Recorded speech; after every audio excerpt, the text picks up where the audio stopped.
berjumpa kembali pada pembelajaran e-learning entomologi. Pada pertemuan yang ketiga ini, kita akan membahas tentang fisiologi serangga, khususnya mengenai sistem pencernaan dan ekskresi.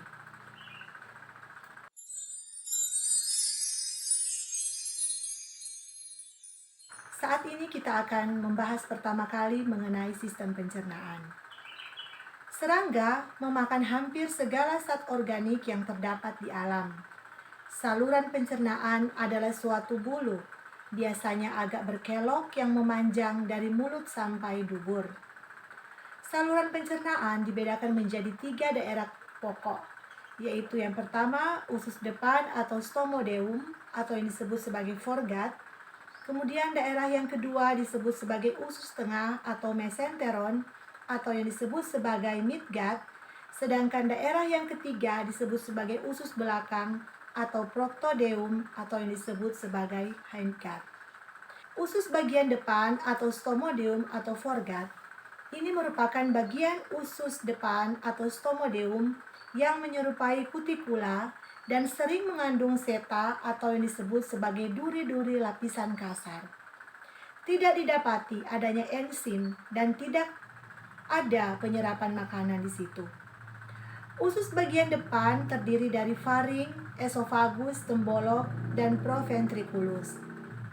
Kemudian, pada usus bagian tengah atau mesenteron atau midgut, bagian ini didapati enzim pencernaan seperti maltase, invertase, lipase, dan protease.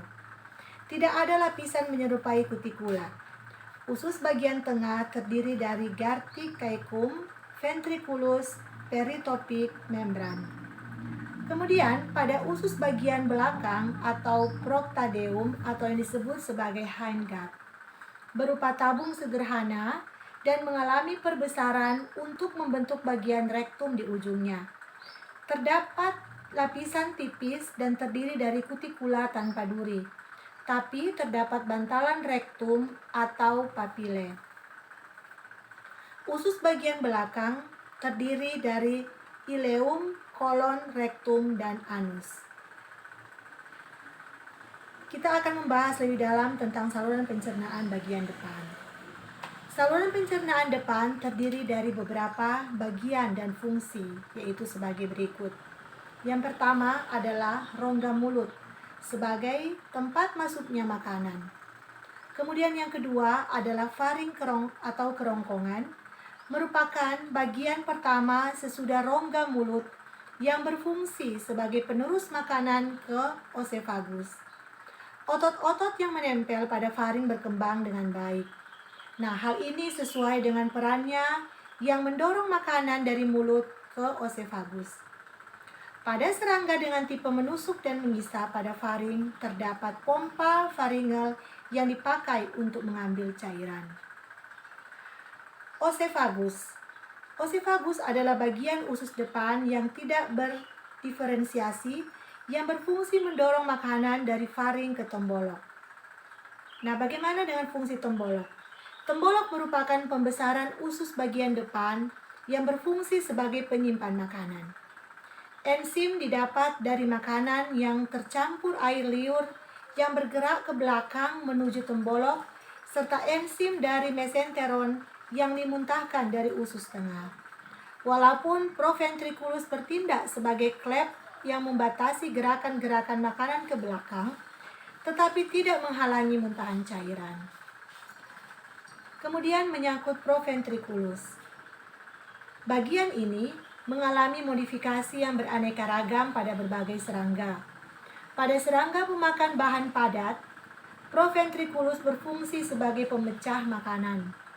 Sedangkan pada serangga pemakan cairan, proventriculus termodifikasi menjadi katup.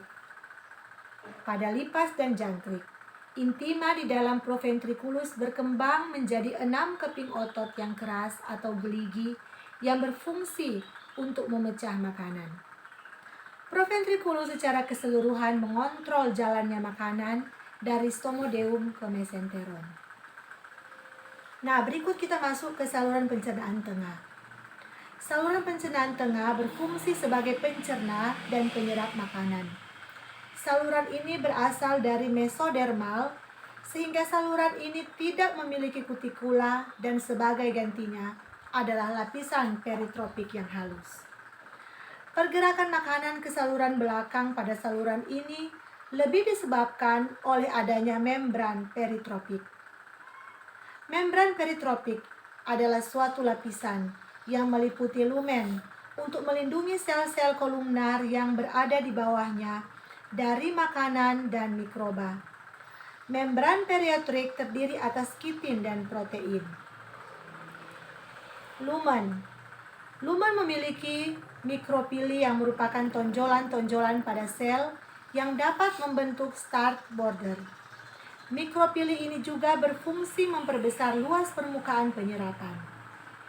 Pada sel-sel ini terdapat banyak mitokondria sebagai penghasil energi atau ATP untuk pergerakan makanan. Pada sel ini juga terdapat banyak retikulum endoplasma sebagai tempat sintesis protein untuk menghasilkan enzim-enzim pencernaan. Saluran pencernaan tengah terdiri dari gastrik, caecum, dan ventriculus, tempat terjadinya pencernaan secara enzimatis dan absorpsi nutrisi.